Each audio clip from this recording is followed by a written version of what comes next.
thlir tu le ngai thatu zong zong te chipai vek ule February thalai holvela Bairabi Norta Bamboo Industry kudam pakhata kuvara ro ramdang atanga dan lowat tol ninge yalang zampui manga group OMA ten anman sarkara an report ma se malang na mu mal om lo le amala tu tur le aman tu tur te po inpu ton nia omalang hemi chung changa dan palzuna nasatak om ninge yalang le Bairabi OMA hroi tu te abikin zampui manga group OMA hroi tu te na an malak na dan chip chir tak Mizoram Journalin zampui mang group OMA secretary Pulal Nun Moya kan kom na chu tunchuma hian audio record kan ngai thlak ho turin kanan chop chuaka thlir tu le ngai thatu ten atira tanga top thlenga ngai thlatur puin kanan som chu ani Hello. Pulal Nun Moya Bairabi zampui mang group OMA secretary kha ni Ni. Mizoram Journal YouTube channel atagin han kom lok chakan dua hunte min pethe alo bom hle mai hun min pethe lawa kan han kom du na chachu Bairabi OMA tena khami ku fatol chung changa in malak na sang kha a chip chir do le kha min sil the mo kan an ti do le ka Bairabi Norta Bamboo Industry a khan kuwa tol dan lawa tol dia siat kha OMA malak in man din kan sia khami chung changa khan a malak na kha khami malak na in kalpui dan lai man dan chip chir le tuna adin mun te kha chip chir do takin min a sil thei chuan kan lom le Ya. Lahi zampui mang group OMA Bairabi bikin lo Bairabi ko chu ma ten branch pa ni kan omani maya Bairabi North le Bairabi South tulaya chuan Bairabi chevel kwa Asian sang filmi policy district lampanga pang balkon nei ding te bukwan nei le sai hapui te thengin sang group huam chung aniatin asam lampanga kumi hachet kang dung a kwan kata zayon di kang nuam hachet ti te karot klang pui le halam punji theng kon kan group huam chung ania tu wa chuan Bairabi OMA hanti lai khachu lemin apel hel dewa zampui mang group OMA ania Bairabi hanti tel kher po ngai lova zampui mang group OMA huam chunga chuan chu tiang vel tu kan branch nei dan din hun te po ania ole a headquarter ber ti maila aminga aswai tu om tamna berlai hatu Bairabi chu ani kan group din hun tu tin bule eng mo ata po hian Bairabi ti khan rom ti deuh pova angai mom dewa ka tia tu kan soi ti masani sela ole alo bo tin he kuwa barma kuwa tungchang ayan central OMA na man la na zoram mi puisi ta khatianga ma han lak ta ka wang phan sarkar ne na tang kopin adawna konga mo cheget kon le ki angti ate central OMA han pen kwa ta ka khan helai bora po pui beten khat alo ngai mo tu tena anril ruwa om nia kangai chu group OMA a hian report khenila mu mal takin anni hian adan tabik takin an bojui thei berange an ti ni tura ka ngaya wa chuan February tha khan report kan han donga report sang sensing busang sanga khan around chuak toin ka sia social media le hunte social media kan alang lom to tu bi chuan group OMA na khatianga report kan an don ta kha chuan azan la lain eva en fiang u kan ti Bairabi police station akan plan luta an officer in charge te po kan han ti puya tu tiang kha tiang chu hai report kan dong plat maya kan ti an ni point official tak ni lem lovin an naute những kalpui tira kan va ena solai bamboo industry kudama chuan alo nge ya chu tiang chu nia eng tiang am malak sok nge chang tia Zampui mang group OIM executive committee na kan han soi ho khan le mi sang sang official sang sang te po he mi a hian eng tiang am malak nge ti chiang ti kha kan han zot kuala tin sapet quarters OIM policy te central OIM ten point kan soi tu te malak dan tu rang ti le kan malak to nang ti te kan sil se ve zel boka tu ten chuan ma kan han la Bairabi SGC FIR hi teluni sela kan han ti executive committee chuan tumia chuan FIR kan han telu khan helai kan SGC chuan minlon phone let le ngala kaini konsan ni lem lova police lampanga intizok lawani aron tia kaini chuan kan ngai dana chuan helai kan magistrate kan thunai tu sangder inina police lampanga atulani point ipowarin tiang kha tiang chuan tin order siam mai tura kan nga ya than tia ani chuan kan lo bol hian nge an ron tia chuan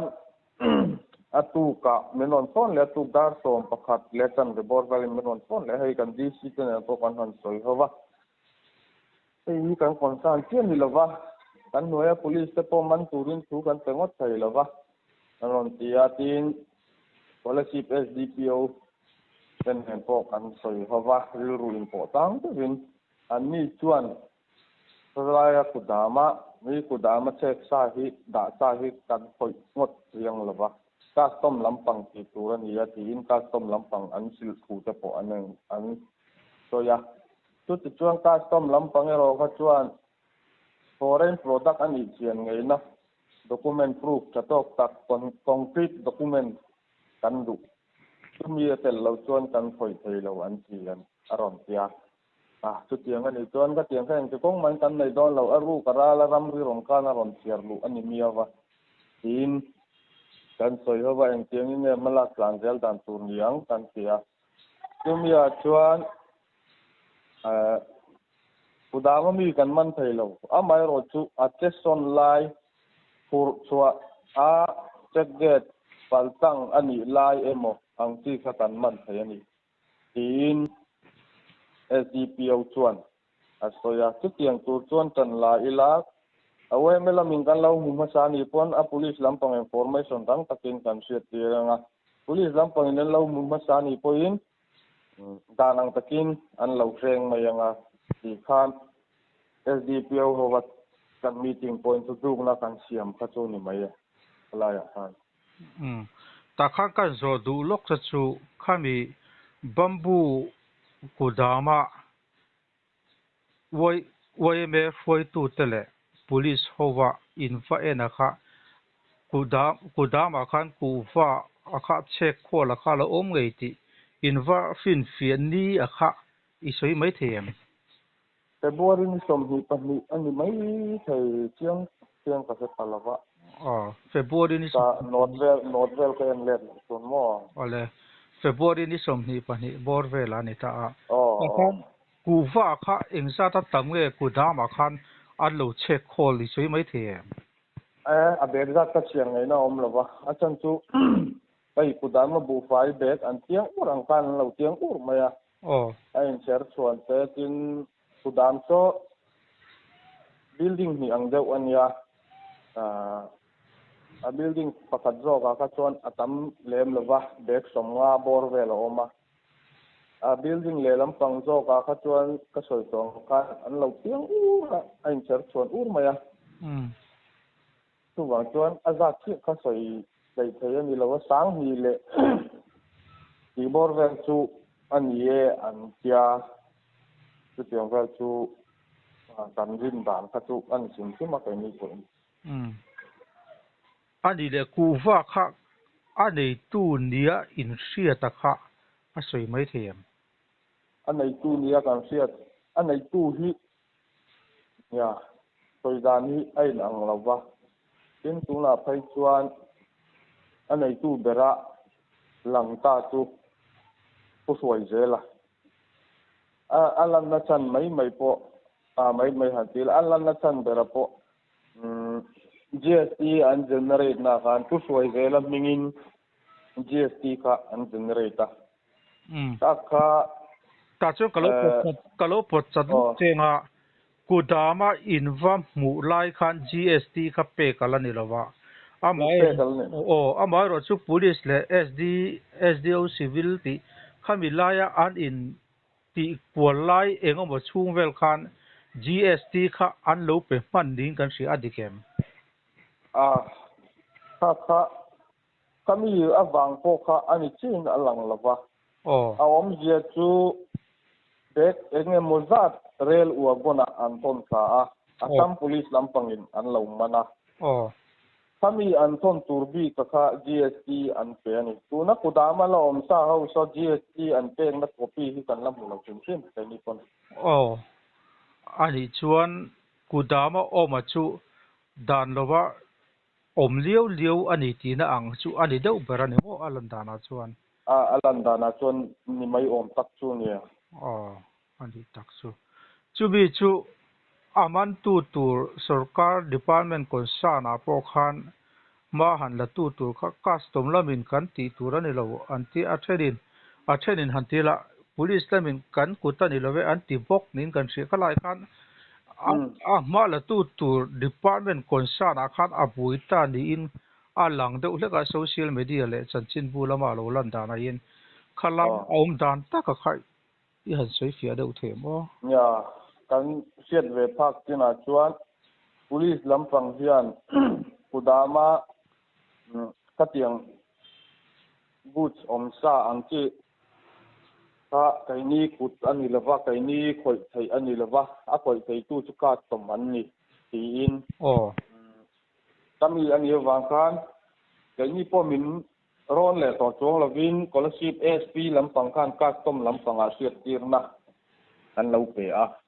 ka tom lampang ina an than let na tu ni tina ka choi tong khan foreign product ni nge ani nge ani ti pin fiana patok tak concrete documents kha min approve na tur kha min so thai chuan kan khoi thai chu tiang ani lo chuan ka tia kudama bungro om ringot kha kan khoi thai lo kan si thai lo kan man thai lo an lo ti ni oma chu lai chu kan siat chin ani maya chu tumia chuan tun tangin a khoi lampang atang main so mi kudama bungro om so han malak nang ti kha thom siat tur kha kan la nei lawa kai ni a group OMA lampang chuan tu wa chuan ko enge ka som lampang ina an soi ko kha adik phokat ni tura chuan kan nga ya SP ina min chan na atia ko khamo ta chuan kudama ku varo lo om taringo takha khoi hmun atanga ron phur thlen nge ti ka chu OMA lampang po kha ni hret ta bik lo ti na ni ta atin ka kha kan han sui zuya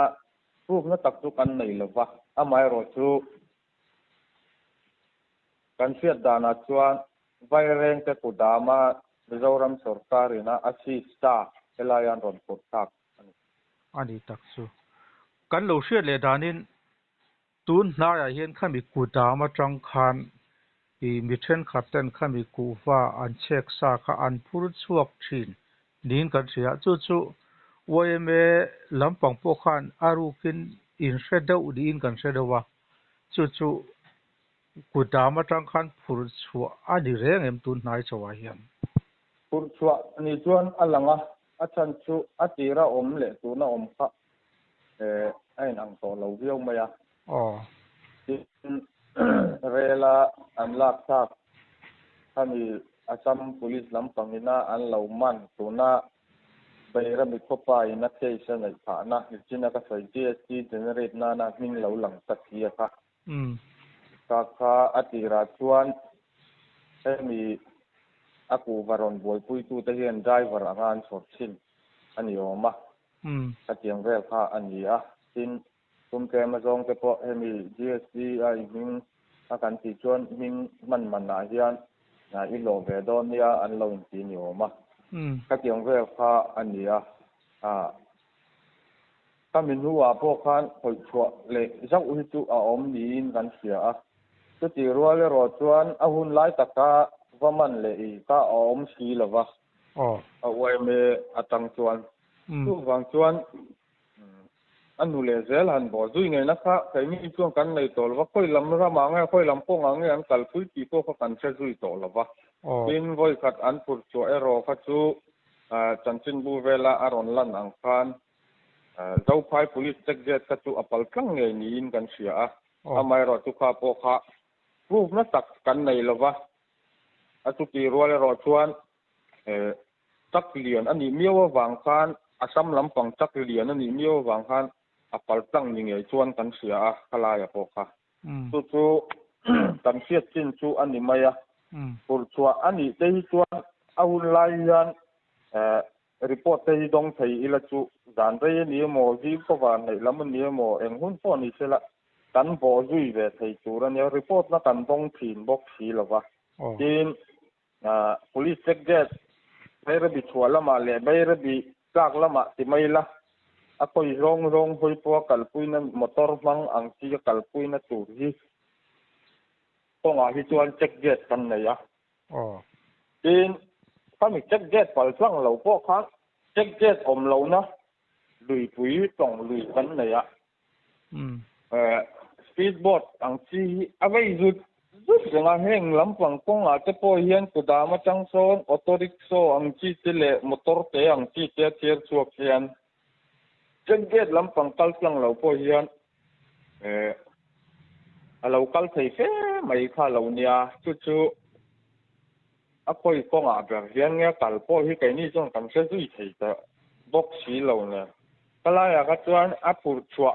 dai kan siat pui dan lai chu song chu ni mai an pur chua ton huwa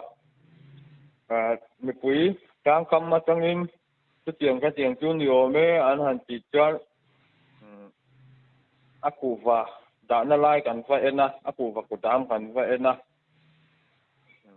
kami ya khan ala hudang lam deu ni o me han ti song ka ni to ma kai ni lai na tang chu na ba ka han ti wa ngai na om lo hop mai ani tak chu tuna lang chiang tak pak ta ni lang a chu bairabia kudama kuwa mana chu Mizoram tual chung tharanga niya pore na tanga anon pulu bar marama tanga danlawa anon pulu tipo fin fi na chuang si lokan sarkar tanga malak na mu mal po si lokan ti khan atang khang kwal ta deuh mai lai deuh da ke na kwal deuh ta mai malak lei thei lowin ti na chu ani deuh bar ani mo ya malak thei na tur chu ania achan chu abul tu matangin kan soyanga kalai bi ka khan katenga group OMA ina report kan ton khan kan han bol zuya elai bairabi a hian high tech consultancy ti in purwat pela aizol republic ani mai thei address che hi ka selwa te hau hian tik sum don na ming chalin anron ti andon ken thak ani mela tin ka som lampang nge nianga GST lampanga officer pakat hi anei chu bera an soi ama an soi chu ne tun huai ro aming hi an soi ri le tamia lawa aming po hi kan siat na chu helaya kudam hi bamboo industry kudam ani ama ro chu private ania kudam nei tu pa ina kudam en kol tura ati pakat hian tu min sil dan ania Johnson L Sinate ani chuan custom officer atia amara tu kan han chui chianga kan han zir chianga custom officer ni lovin GST lampanga an officer hi ani mel zoka chu tiang chu ania tin purwat fel ateng te po phone in kanin bia a hei hi in bungrua ni omin kan lo sia a kan tia ni e an tia vai reng te a chu mi hun chu nga check to chu ania an ron tia tulai a chuan ani chuan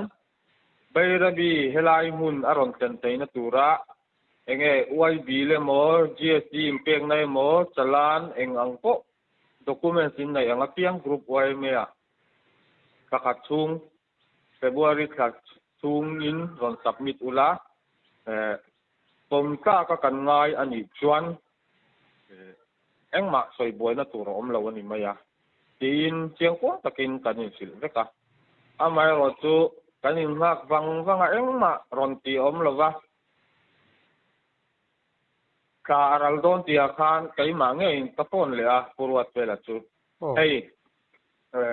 document vel kan boy pui me ka chu ti ka ti ron ti enga tinga tu na in la boy pui me ka in ron ken khak lai kan document chu in nei tur lom ti point kan in sang nge ani chu tiang vel chu ania chu wang chuan khang teng te pok kha ka tom lampang emo police lampang emo amala tu tur zok hian Mizoram sarkar ina tu nei na pek zok hian malak na pinga ngai mai ni sela chu akilim ton mai tur ania kalaya khan ka tiang kha malak na pinga an ngai lo ani che kam chu nge nia nga dan ang takalang a anin ti pel hun hiam hak don ti ko kan sathiam to lova chu tiang vel chu tuna akal dan chin le khen chin chu ni mai ani tak chu achiang viau ve ani na alan da na chuan tuna bairabi a kuwa ro kudama an da mek chung changa hian sarkar po in hma la chuang si lovin department te anin pu ton kuala dan pal zut na chiang tak chu a om ngei mai ti chu lang chiang hle maya chu oi metan po lai lak lo de hma han lak zui hlei thei si lo chu han ti zui vak hlei thei har sa tak kara in ding mek ni na lang ta a chu mi kara chuan hemi tuna kuwa ro chung chang khat oma khan i sarkar lampanga tu bo mi lok deuh hlek tu te mo in rol te an om thei na lang em kalai ka chu kai ni siat pha kan ni lo ni e soi po haranga kalai ka chu alan dan chiang takai ro chuan dan pal zut na chiang takaoma Mizoram sarkar hian a en liam deuh mai ni in alang deuh ber ni in an lang deuh hleka chu ya sarkar revenue wa bungrua te pona thon chu ang chia lok na pa ngai tak a concern department ina a tel turang chi nilem lova mi mal til ti tai fal deuh tena an samim ti por bel na tura an malak na ni in alanga he til hi chu wang chuan atir pat atang po kan zir chiana kan han dau hal na tat po kha ani tin ram len tham salai te ril ru chu ket a thalo zonga anuk nai zonga chum le pai tam tak pu chua tai na ril ru put tir tu sum don na tiang lim lo je group chen ngai sum don ang chi hian zampui mang group oi ma huam chung hi pal tlang lo sim sela kan bu ni tu chuan kan nama sabera he til hi kan mang anga po Mizoram ni pui hian min ngai sak sela kan du a tin purwat fela tek te po je tu lovin han soi tai la alang tlang vek to a scholarship die pavin tik transportation ani na kha ali sak to a tu tiang vel chu nia enge chang kan ti chuan